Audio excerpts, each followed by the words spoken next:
Ice cream ice cream ice cream ice cream.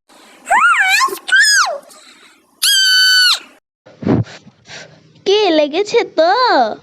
আরে দিদি, ওটা কিছু হবে না, আইসক্রিম খেলে ঠিক হয়ে যাবে। আইসক্রিম খাওয়ার ধান্দা না?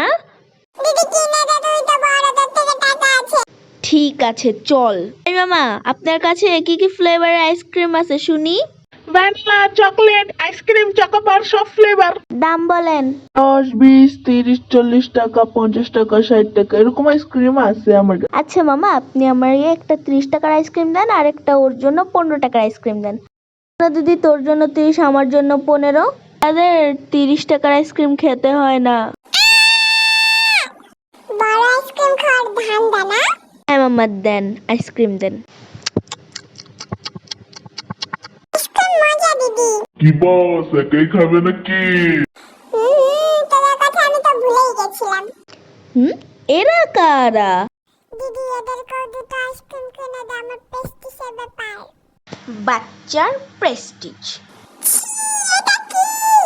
40 বস। ছি বস। এইটা কি করলি ভাই? আমার আইসক্রিম দে, তোর আইসক্রিম। ভালো হচ্ছে না কিন্তু, বলে রাখলাম।